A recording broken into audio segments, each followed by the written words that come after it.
It's not super cold, but it doesn't really feel like spring yet. It still kind of feels like winter. But there's no snow, and it's not freezing right now, so I guess I can't complain. Alright, so one thing that I have tried to put into words is this concept of unsatisfiable desires, and how modernity has changed the human condition by making survival easy with abundance, right? With, science, technology, economic growth, and limited population growth.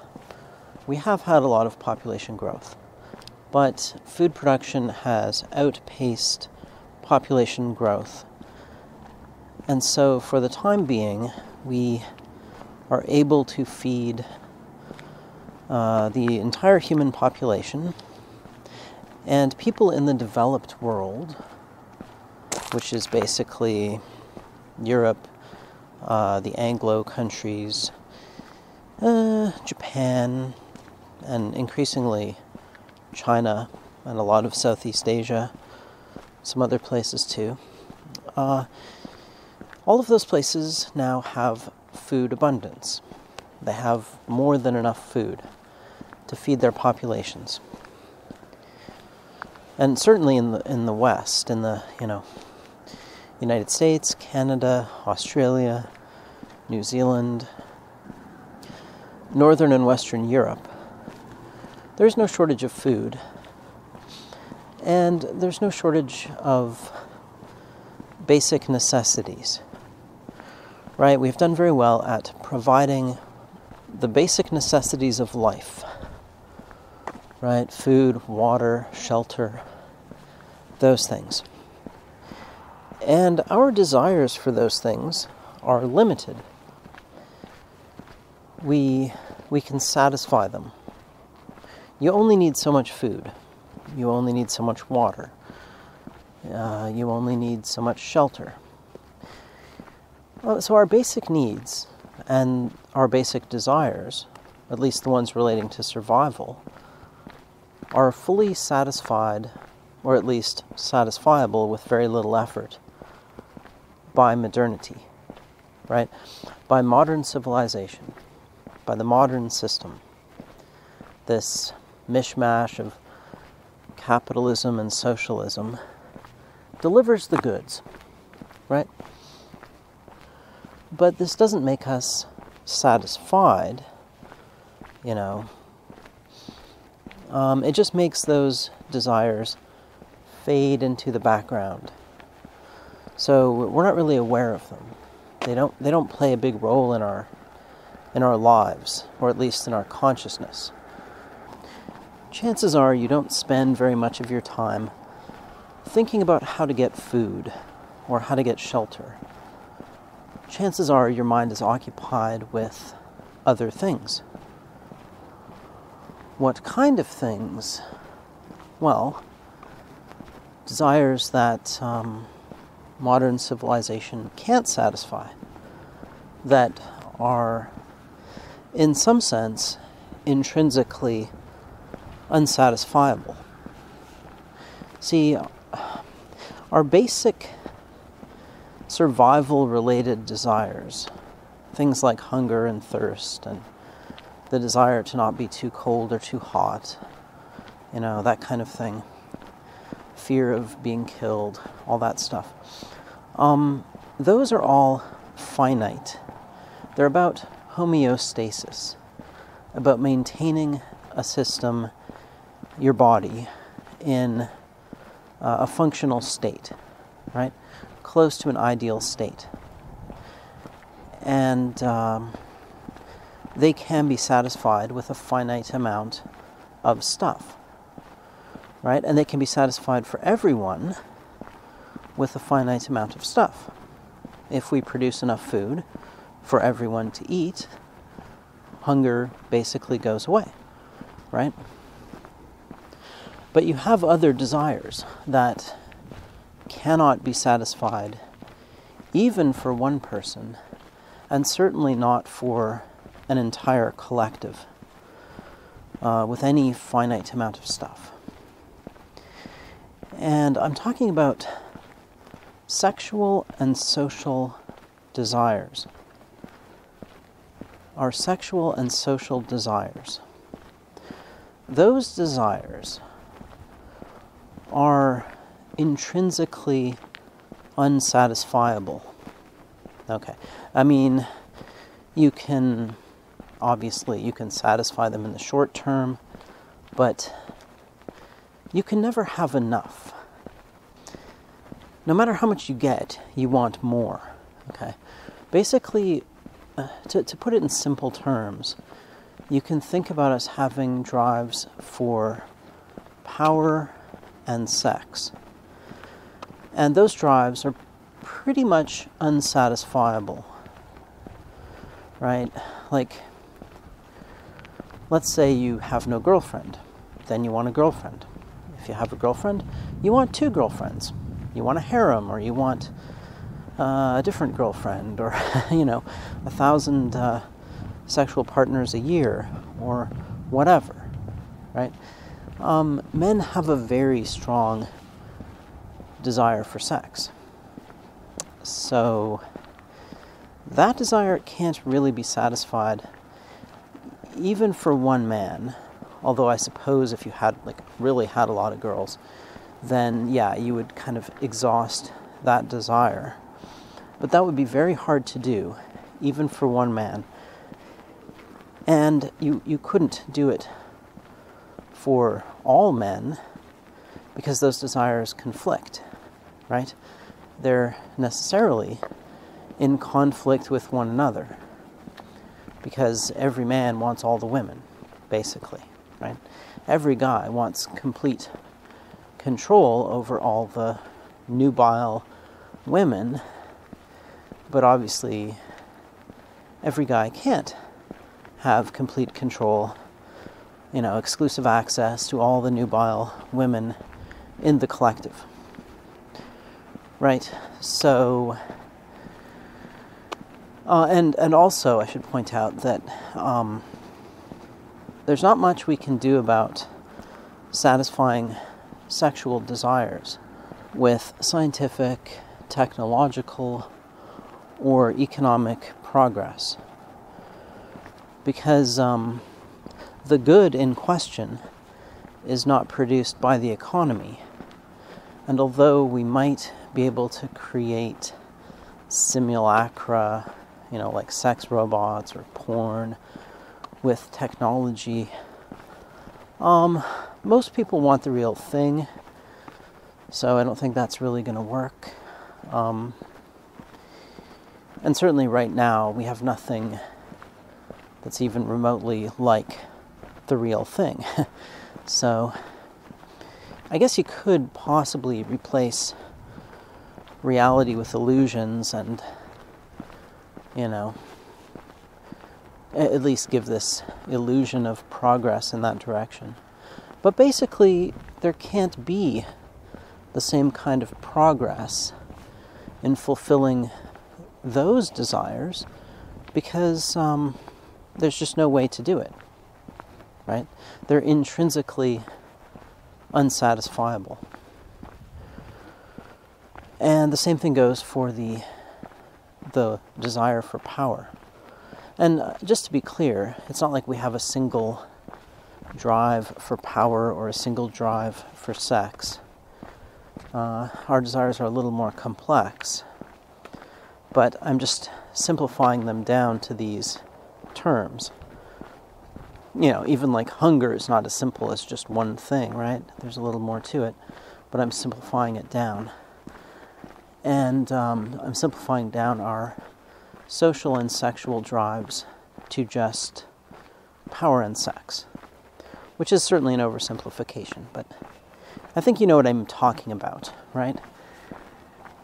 In the case of power, we perceive social status to be power, and of course we know that money is power, It's a kind of power anyway. And position in a social hierarchy is power. And approval is also power. So those are all different kinds of power that we pursue. And again, there's no real limit to how much one person wants. Like maybe if you were the ruler of the world, you'd be satisfied. But maybe not, right? Maybe you'd want to rule the galaxy, or, I don't know, have more control over the world, or whatever. We don't really have a limit to our desire for power.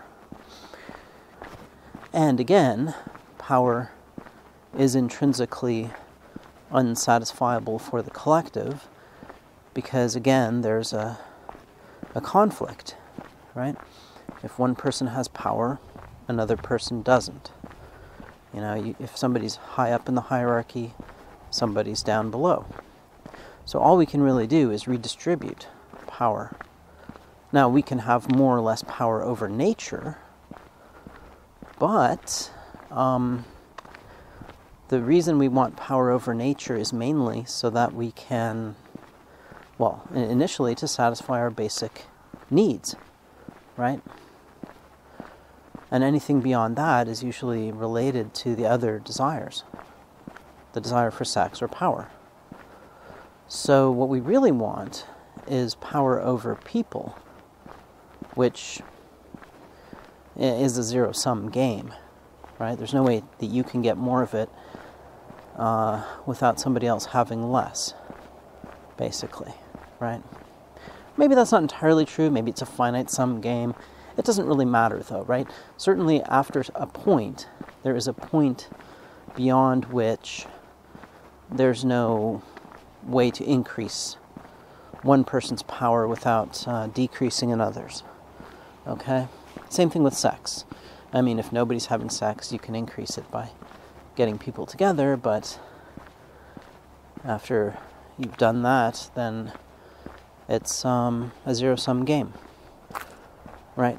So what modernity has done by satisfying our satisfiable desires is move them to the background of consciousness.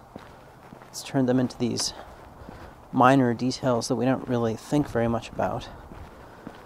And it's brought our unsatisfiable desires into the foreground, like made them the focus of consciousness.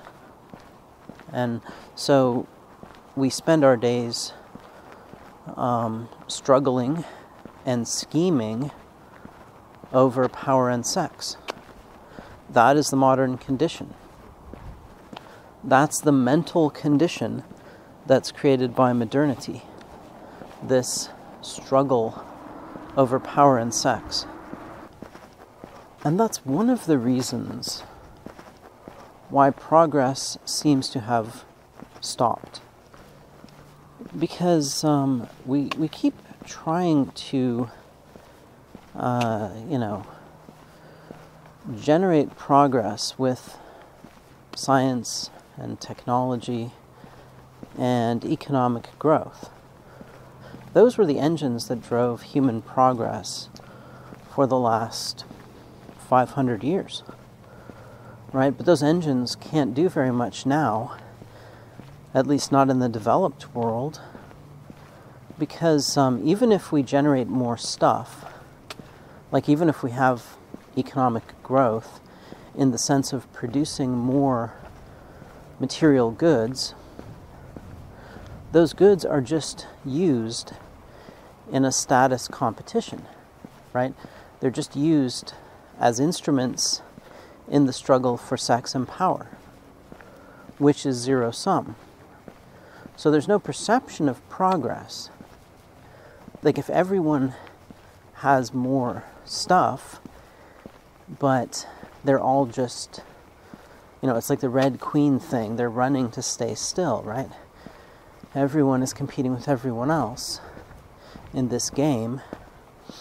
We're not going anywhere collectively.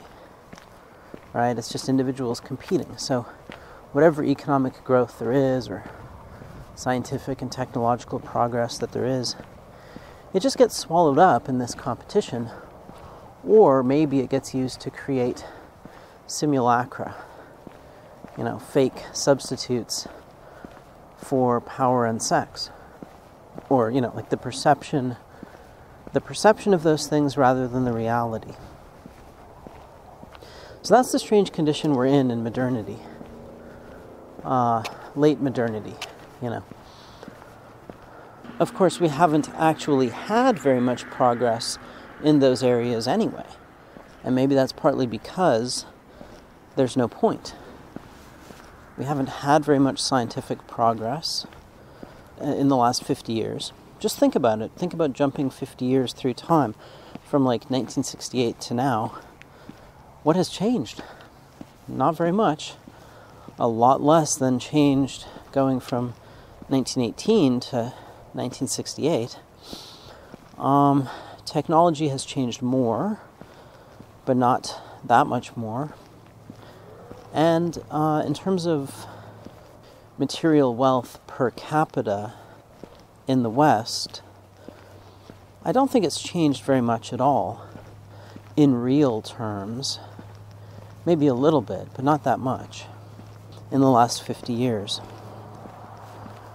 And I don't think there's any perception of progress because, as I said, even if we have more stuff, it's just going to be used to fight over power and sex. So, in the aggregate, there's not going to be any perception of progress, right?